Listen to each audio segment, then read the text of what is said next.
بسم اللہ الرحمن الرحیم۔ الحمدللہ، آج ہماری تلاوت کا آغاز چھٹے پارے سے، اور جس میں ہدایت ہے کہ برائیوں کے تذکرے نہ کریں۔ تذکروں سے برے تذکروں سے برائیاں پھیلیں گی۔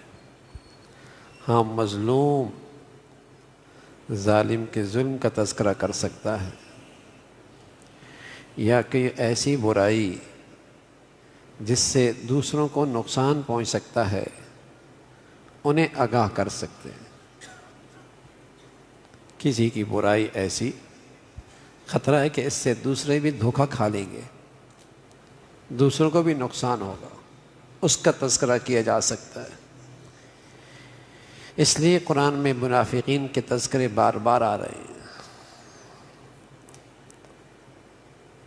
فرمایا ایمان والے تمام انبیاء علیہ الصلاۃ والسلام پر ایمان لاتے ہیں، یہی ایمان والے۔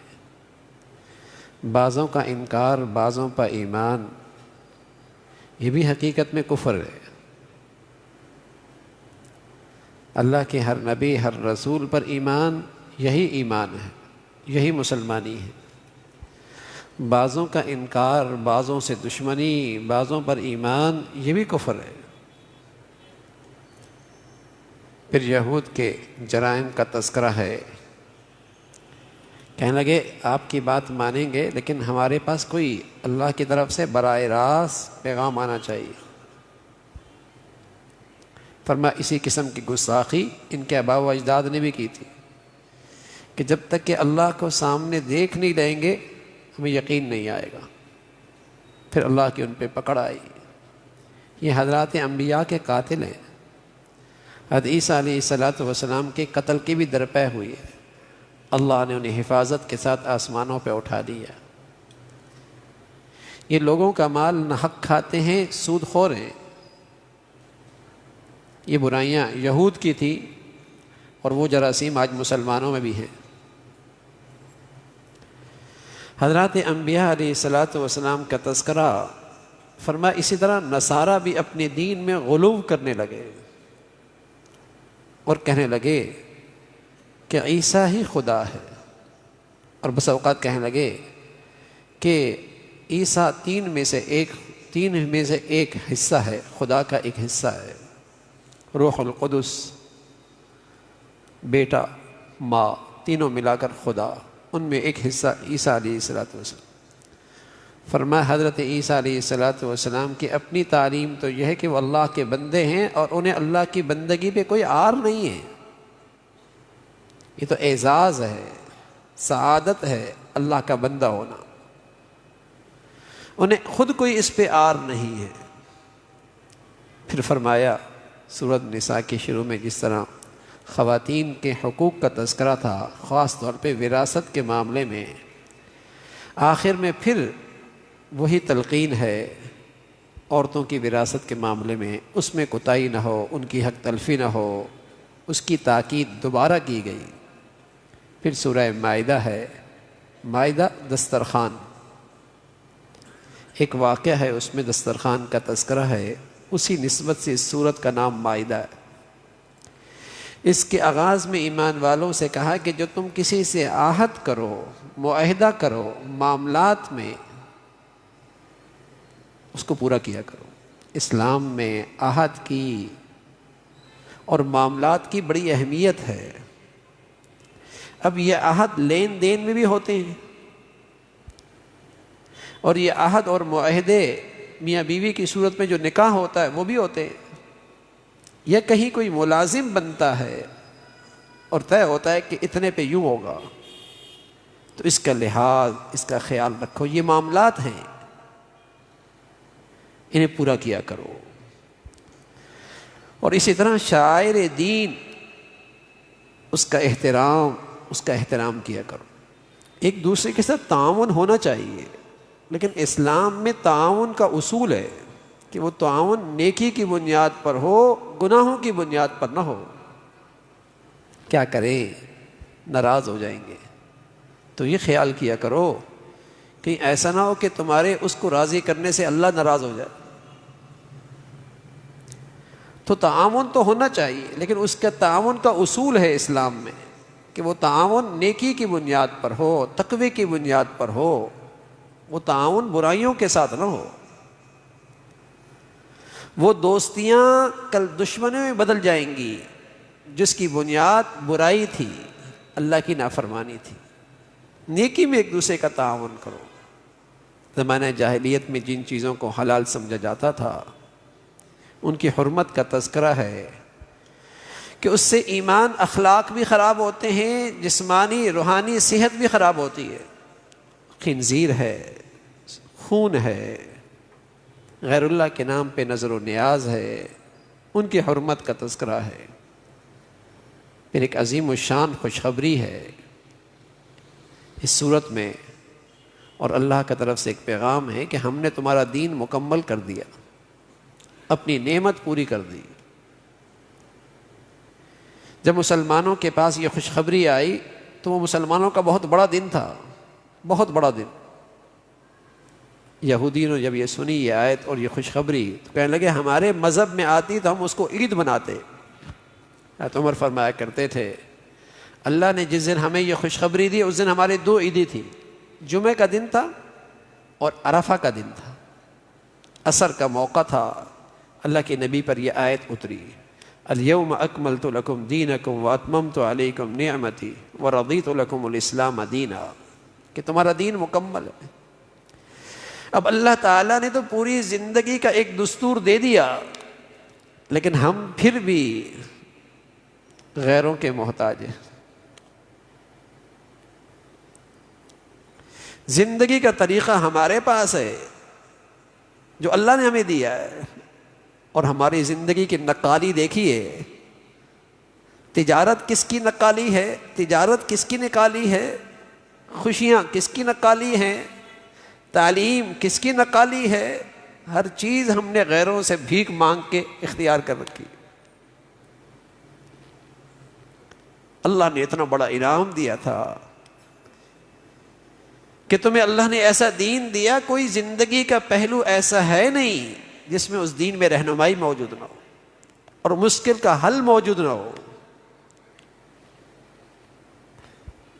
آج مسلمان کہلانے والوں کو بھی اپنے دین پہ اعتماد نہ رہا کہ اس دور کے اندر بھی یہ دین ہمیں عزت دلا سکتا ہے، کامیابی دلا سکتا ہے۔ مسلمان کہلانے والوں کو بھی آج اپنے دین پہ اعتماد نہ رہا۔ فرمایا یہ بہت بڑی خوشخبری ہے مسلمانوں کے لیے کہ اللہ نے انہیں ایک مکمل ضابطۂ زندگی دیا ہے، اور اس کو اللہ رب العزت نے اپنی خاص نعمت قرار دیا۔ یہی وہ دولت تھی کہ جس کے بارے میں اولین مسلمانوں نے عمل کر کے دنیا میں امن اور سلامتی کا جھنڈا لہرایا اور عزت اور عروج پایا، اور وہ کہا کرتے تھے اعزنا اللہ بالاسلام، ہماری یہ ساری عزت اسلام کے بدولت ہے، ہمیں تو اسلام سے عزت ملی۔ پھر اللہ تعالیٰ نے شکار کے احکامات ذکر فرمائے کہ جو کتا شکاری ہوتا ہے اسے سکھایا جاتا ہے اور اپنے سکھائے پہ عمل کرے تو اس کا شکار حلال ہے، اس کا شکار حلال ہے۔ کتا ایک نجس چیز ہے، برتن میں اگر منہ مارے تو گندا ہو جاتا ہے، اور عام حالت میں وہ دھلتا بھی نہیں ہے، اسے 7 مرتبہ مٹی سے دھونا پڑتا، اس کی لعاب کپڑوں پہ لگ جائے، کپڑے ناپاک نجس ہے۔ لیکن جب وہ سکھایا جائے اور شکار کرے تو وہ حلال ہے۔ تو جب وہ اپنے مالک کی تعلیم پر عمل کرے تو قرآن میں اس کے شکار بھی حلال ہے۔ تو بتائیے اگر یہ انسان اپنے مالک کی تعلیم پہ عمل کرے تو اس کی کتنی قدر و منزلت بڑھ جائے گی، اس کی قیمت کتنی بڑھ جائے گی۔ پھر اللہ کے حضور حاضری کا طریقہ اور اس کے لیے طہارت، اس کے لیے وضو، اس کے احکامات دیے، اور ایمان والوں سے کہا ہمیشہ اپنی زندگی میں عدل سے کام لینا، اپنے ہوں یا بیگانے، دوستوں یا دشمن، عدل کا دامن ہاتھ سے چھوٹنے نہ پائے۔ جن سے تمہاری لڑائی ہے اور تمہیں ان سے نفرت ہے، اگر معاملہ ان سے بھی ہے تو ظلم کی وہاں بھی اجازت نہیں، نہ انصافی کی وہاں بھی اجازت نہیں ہے، وہاں بھی عدل سے کام لینا۔ فرمایا اللہ تعالیٰ نے بنی اسرائیل سے عہد لیا، لیکن بار بار انہوں نے عہد شکنی کی، اور یہی حال نصارہ کا تھا۔ اللہ کے حکم کو فراموش کیا، اللہ نے انہیں ایک سزا دی، اور وہ سزا یہ دی کہ ان کے آپس میں نفرتیں کھڑی ہو گئیں۔ گناہوں کی ایک سزا اس دنیا میں یہ ملتی ہے کہ لوگ آپس میں دستے گریبان ہو جاتے۔ کسی بھی گھر اور خاندان میں اللہ کی نافرمانیاں ہوں گی تو اس گھر اور خاندان میں ضرور ٹوٹ پھوٹ ہوگی، اور جس معاشرے اور سوسائٹی میں اللہ کے حکم کھلے عام ٹوٹیں گے وہ معاشرہ ضرور آپس میں دستے گریبان ہوگا۔ گناہوں کی یہ سزا ضرور ملے گی اس دنیا میں، چاہے وہ فرقہ واریت کے نام پہ ہو، چاہے وہ لسانیت اور عصبیت کے نام پہ ہو، چاہے وہ برادری اور خاندانوں کے نام پر ہو، اور چاہے وہ مفادات کے نام پر ہو، ہوگی نفرت۔ فرمایا ان کے اندر بھی یہ بیماری موجود تھی۔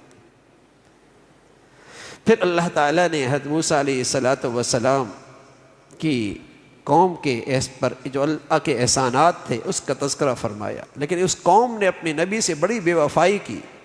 جب ان سے کہا گیا کہ چلو اللہ کے دشمن سے مقابلہ ہے فلسطین میں، تو قوم کہنے لگی تم جانو تمہارا رب جانے، ہم یہیں بیٹھے ہیں۔ ایسی بے وفا قوم تھی، اللہ نے اس کی پکڑ کی۔ پھر اس دنیا میں سب سے پہلا قتل اس کا تذکرہ ہے۔ قاتل تھا قابیل، اور اس نے اپنے بھائی کو قتل کیا حابیل کو، اور اس قتل کی بنیاد حسد تھی۔ حسد، بتائیے نا، حسد کیا بلا ہے کہ بھائی کو بھائی کا قاتل بنا دیتا ہے، ایسی بلا دنیا کا پہلا قتل ہے۔ اور دنیا میں جتنے قتل ہوتے رہیں گے، اس لیے کہ جو برائی کا آغاز کرتا ہے سارا وبال بھی اسی پہ آتا۔ یہ دنیا میں پہلا قتل تھا۔ اب اتنا عقل چلی گئی، سمجھ میں نہیں آ رہا کہ اس کو چھپاؤں کیسے۔ تو ایک کوا آیا، اس نے اپنے ایک مردے کوے کو زمین پہ دفن کرنا شروع کر دیا۔ چونچ سے زمین کھود رہا تھا، اس میں اس مردے کو دفن کر رہا تھا۔ اس کو دیکھ کر اسے افسوس ہوا کہ میری تو عقل اتنی بھی نہیں ہے، عقل اتنی بھی نہیں ہے۔ یہ دنیا کا پہلا قتل ہے۔ فرمایا ایک انسان کو ناحق قتل کرنا ساری انسانیت کا قتل ہے، اور ایک انسان کی جان بچانا انسانیت کی جان بچانا۔ پھر اسلام کی جو سزائیں ہیں اور جس کے پیش نظر امن ہے، قومی، اجتماعی، ملکی امن، اس عمل کی خاطر اسلام نے سزائیں مقرر کی ہیں کہ اگر ڈاکو ہے، باغی ہے، فسادی ہے، اس کی سزائیں ہیں۔ پھانسی ہے، ہاتھوں کاٹنا ہے، جلا وطن ہے، چور ہے، چور کرنے والی ہے، اس کے ہاتھ کاٹنے ہیں۔ یہ اسلام کی سزائیں ہیں تاکہ معاشرے میں ان سزاؤں کو دیکھ کر دوسرے عبرت پکڑیں۔ جو بھی امن اور سلامتی کے لیے خطرہ بنتا ہے، اسلام نے اس کے لیے سزائیں مقرر کی۔ اگر یہ آج زمین پہ سزائیں ہوتی تو آج دنیا میں یہ فساد اور یہ قتل و غارت بھی نہ ہوتی۔ لیکن اللہ کی زمین آج اللہ کی ان سزاؤں سے اور ان احکامات سے خالی ہے، تو نتیجہ یہ ہے قتل و غارت کا بازار گرم ہے، قتل و غارت کا بازار گرم ہے۔ اسی کا تذکرہ فرمایا کہ یہ پہلا قتل تھا۔ پھر ان کی یہود و نصارہ کی جرائم اور ان کی جسے کہیں کہ مسلمانوں کے خلاف سازشیں منافقین کی اور یہودیوں کی کہ یہ جاسوسی کرتے ہیں اور مسلمانوں کے خلاف پلاننگ اور منصوبہ بندی کرتے رہتے ہیں، اس کا تذکرہ فرمایا۔ پھر اللہ تعالیٰ نے قصاص کا تذکرہ فرمایا کہ آنکھ کے بدلے میں آنکھ، کان کے بدلے میں کان، جیسا جرم ہوگا ویسی سزا ہوگی۔ پھر ایمان والوں کو تلقین فرمائی کہ تم یہود و نصارہ سے دلی دوستی نہ لگانا، اس لیے کہ وہ تم سب کے لیے تمہارے مقابلے میں متحد ہیں۔ قرآن کی یہ سچائی آج آنکھوں سے نظر آتی ہے۔ جہاں بھی دنیا میں اسلام کا بول بالا ہو تو ان کے مقابلے میں یہود و نصارہ اکٹھے نظر آئیں گے۔ جہاں بھی دنیا میں اسلام کی بہار آ رہی ہو، یہود و نصارہ اس کے مقابلے میں اکٹھے نظر آئیں گے۔ فرمایا جو ان سے دوستی لگائے گا قیامت میں کل انہی سے اٹھایا جائے گا۔ پھر اللہ رب العزت فرما رہے کہ اللہ کے دین کو تمہاری ضرورت نہیں ہے، اگر تم نے اس کا دین چھوڑ دیا، مرتد ہو گئے، تو اللہ ایسے لوگوں کو پیدا کرے گا جن سے اللہ محبت کریں گے، وہ اللہ سے محبت کریں گے، وہ مسلمانوں کے لیے نرم اور مہربان ہوں گے، اور اللہ کے دشمنوں کے مقابلے میں سخت ہوں، اللہ کے راستے میں جان کی بازی لگا دیں گے، اور ان کو کسی کی پرواہ نہیں ہوگی، کسی ملامت کرنے والے کی پرواہ نہیں ہوگی۔ یہ اللہ کی فوج ہے، اللہ کی جماعت ہے۔ اللہ اور اللہ کے رسول سے اور ایمان والوں سے دوستی لگاؤ، اور انہیں دوست نہ بناؤ جو تمہارے دین کا مذاق اڑاتے ہیں، جو تمہارے دینی شعار کا مذاق اڑاتے ہیں۔ یہ تو دینی اور ایمانی غیرت کے بھی خلاف ہے۔ اس کا تذکرہ فرمایا۔ پھر یہودیوں کے بخل کا تذکرہ، پھر ان کے آپس کی فرقہ واریت کا تذکرہ، اس کا تذکرہ فرمایا۔ پھر اللہ رب العزت نے فرمایا کہ اللہ کے ہاں قدر و قیمت ایمان اور اعمال صالحہ کی زندگی ہے، نجات کا دار و مدار، فلاح اور کامیابی کا دار و مدار ایمان اور اعمال صالحہ ہے۔ پھر عیسائیوں کا دین کے معاملے میں غلو کہ اللہ عیسیٰ علیہ السلام ہیں، اور کبھی کہنے لگے 3 میں سے 1 ہیں، فرمانا اللہ تو ایک ہے، اور حضرت مریم اللہ کی نیک بندی ہے، اور عیسیٰ علیہ السلام ان کے بیٹے ہیں۔ پھر اللہ رب العزت نے بنی اسرائیل پر جو لعنت فرمائی کہ وہ برائیاں دیکھتے تھے لیکن برائیوں سے روکتے نہیں تھے، برائیاں دیکھتے تھے اور برائیوں سے روکتے نہیں تھے۔ آج مسلمانوں کا حال بھی یہی ہے کہ برائیاں آنکھوں کے سامنے ہیں اور برائیوں کو روکنے پر، حالانکہ اللہ کے نبی فرمایا کرتے تھے ہاتھ سے روک سکتے ہو تو ہاتھ سے روکو، ہاتھ سے نہیں روک سکتے زبان سے روکو، اور اگر زبان سے بھی قدرت نہیں تو آخری درجے کا ایمان اور فریضہ یہ ہے کہ اپنے دل سے برا جانو اور غمگین ہو جاؤ اور سوچو اس گناہ کی آگ میں کیسے بجھاؤں، یہ آخری درجہ ہے۔ لیکن یہ تو کہیں جائز نہیں کہ تم بھی اس گناہوں کی مجلس میں شریک ہو جاؤ۔ جب آگ لگتی ہے آدمی پانی سے بجھاتا ہے، خود بجھاتا ہے، نہیں بجھا سکتا زبان استعمال کرتا، لوگوں آؤ اس آگ کو بجھاتے ہیں۔ جب بات اس سے بھی نہیں بنتی تو اپنے آپ کو وہاں سے دور کر کے سوچ و بچار کرتا ہے اس آگ کو کیسے بجھایا جائے، یہی ہوتا ہے۔ ایسی اللہ کے نبی فرمانے لگے ایمان کا تقاضا یہ ہے ہاتھ سے گناہ کی آگ بجھاؤ، ورنہ کم از کم زبان سے، اتنی بھی طاقت نہیں تو اس کو بجھانے کی فکر تو کرو۔ پہلے گھر کے بڑے سے چھوٹوں کو ایک ڈر ہوتا تھا، ابا بڑا برا منائے گا، کچھ لحاظ ہوتا تھا، اس لیے کہ گھروں میں روک ٹوک تھی۔ اور اب کیسا دور ہے، آنکھوں کے سامنے اللہ کے حکم ٹوٹتے ہیں، بڑوں کے پیشانیوں پہ بل نہیں آتے، بلکہ اب تو ایمان کی غیرت ہی چلی گئی۔ اب وہ چیز معاشرے سے ختم ہوتی چلی جا رہی ہے، اس لیے آج گناہوں پہ جرت ہے، آج گناہوں پہ فخر ہے، آج گناہ اسٹیٹس ہے۔ کیوں؟ برائی کو روکنے والے نہ رہے، برائی سے روکنے والے نہ رہے۔